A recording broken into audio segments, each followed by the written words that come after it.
नमस्कार श्रोता, हमारे चैनल में आप सभी का स्वागत है। मैं आज फिर से दादाजी के चौपाल से परमेश्वर भाग 4 आप लोगों को सुनाने जा रही हूँ। बरखा के ऐसे विचारों के चलते घर में एकाएक कलह की स्थिति बनती चली गई। सभी लोग उसे समझाते हुए कहते हैं, अब तुम एक बच्ची की माँ बन गई हो। तुम्हें अपने घर परिवार में कौन सी कमी है कि तुम्हें आर्थिक रूप से पराधीन लग रही है।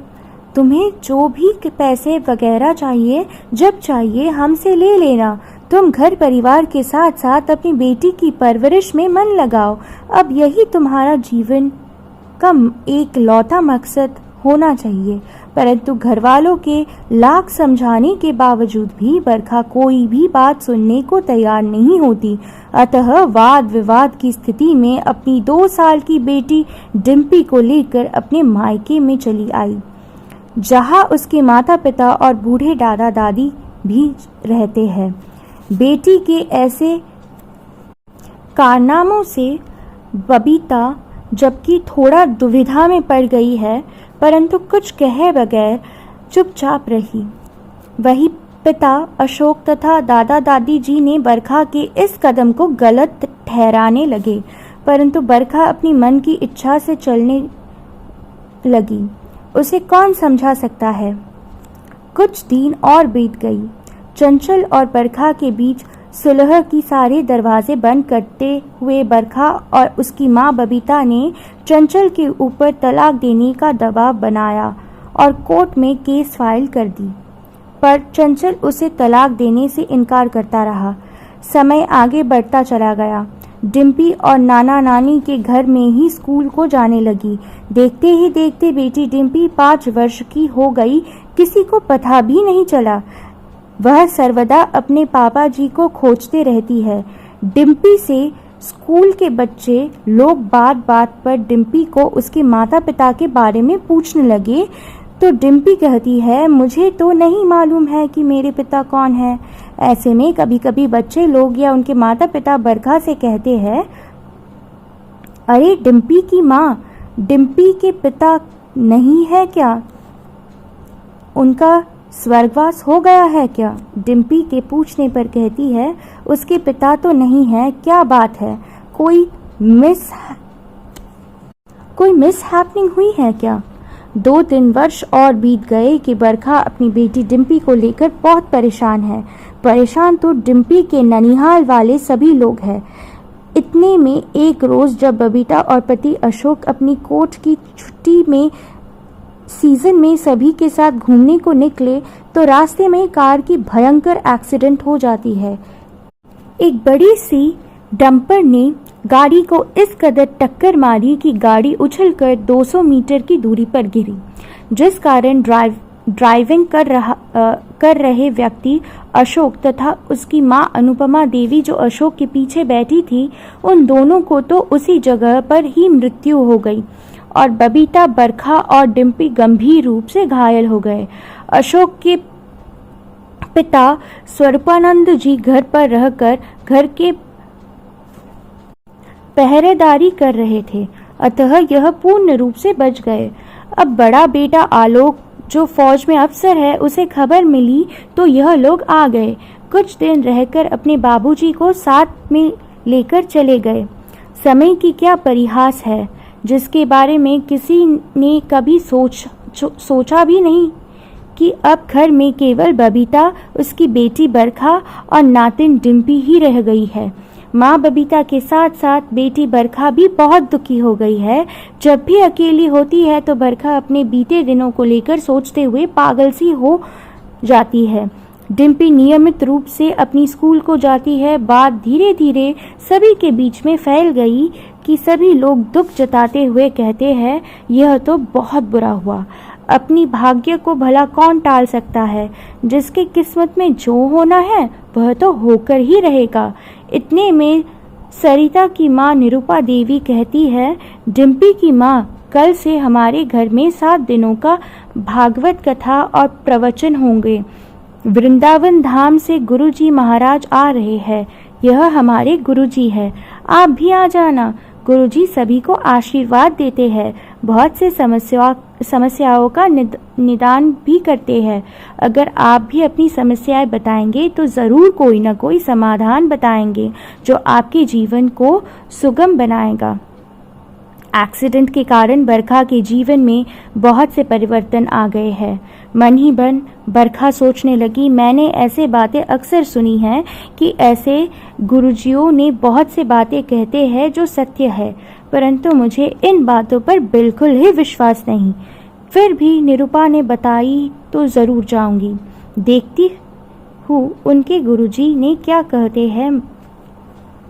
बरखा अपनी बेटी को लेकर प्रवचन सुनने को पहुंच गई तो देखा गुरुजी ने सभी के समस्याओं के बारे में सुनते हुए निदान की बात भी कर रहे हैं। तभी एक एक करके जब बरखा की बारी आई तो वह भी अपनी बात कह तो गुरुजी कुछ देर तक शांत रहकर कहने लगे, बेटी यह बताओ कि तुम शादीशुदा हो या नहीं, क्योंकि तुम्हारी पहनावे के कारण मुझे समझ में दिक्कत हो रही है। जवाब में बरखा कहती है कि मैं शादीशुदा हूँ, मेरी एक बेटी भी है। ऐसे में गुरुजी कहने लगे, बेटी हमारे सनातन धर्म के अनुसार एक शादीशुदा स्त्री की कुछ पहचान होती है। ललाट और मांग में सिंदूर, गले में मंगलसूत्र, हाथों में कंगन और पहनावा ऐसा हो जिसे देखकर किसी घर की बहू होने का पहचान सभी के मस्तिष्क श्रद्धा से झुक जाए। परंतु तुम्हें देखकर तो कोई भी नहीं कहेगा कि तुम्हारी शादी हुई है। लोग अक्सर ऐसी स्त्रियों को अपनी गर्लफ्रेंड बनाते हैं। लोग अक्सर ऐसी स्त्रियों को गर्लफ्रेंड बनाने के लिए उत्साहित करते हैं, जो कि तुम खुद उसके लिए प्रेरित कर रहे हो। इतने में बरखा कहने लगी, गुरुजी मैं अपने पति के से अलग रहती हूँ और मैंने उससे तलाक मांगा है, पर उसने तलाक देने से इनकार कर दिया, जबकि सारा दोष उसका है। मैं उसके साथ नहीं रहना चाहती। ऐसे में गुरुजी कहने लगे, क्या आपकी शादी आपके खुद के पसंद से नहीं हुई थी? ऐसे में बरखा कहती है, जी हमारी प्रेम विवाह हुआ था। गुरुदेव कुछ देर तक मौन रहने के पश्चात कहने लगे, बेटी प्रेम विवाह कोई खराब तो नहीं है। अगर उसे ठीक से सहज कर रख सकते हो तो ठीक है, नहीं तो अक्सर खराब परिणाम देता है। पति परमेश्वर का रूप होता है। पत्नी अगर अपने सच्चे मन से पतिव्रता स्त्री की हर विधि को अपनाए तो कोई भी पति उससे दुर्व्यवहार नहीं कर सकता।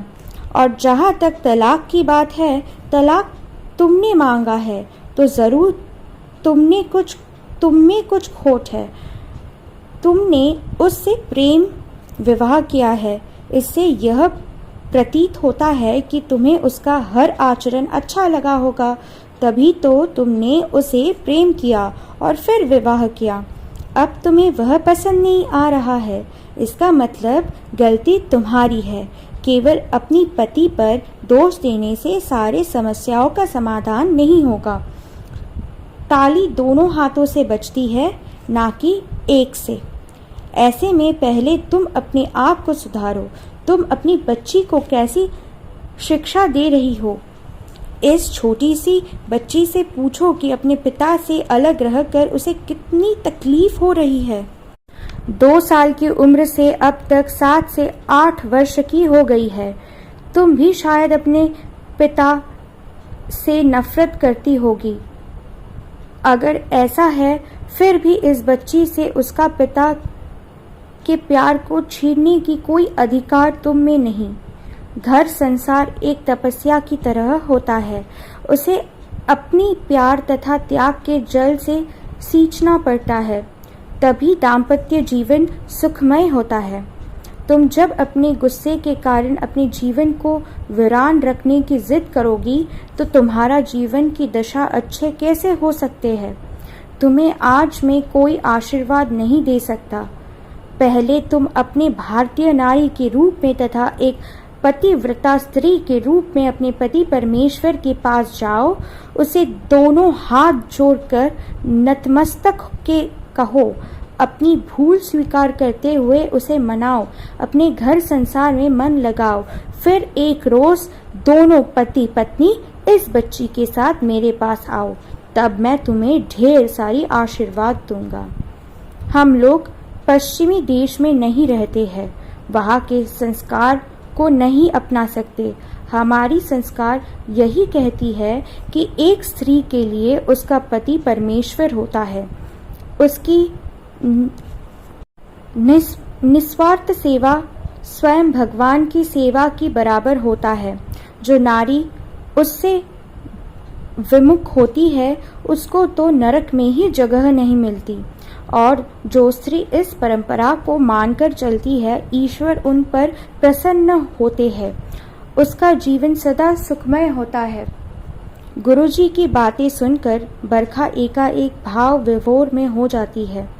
अपनी छलकती हुई आंखों से गुरुजी की ओर देखती रही और अपनी बेटी डिम्पी को सीने से लिपटकर मन ही मन बहुत से दुविधाओं का मंथन करने लगी। समापन।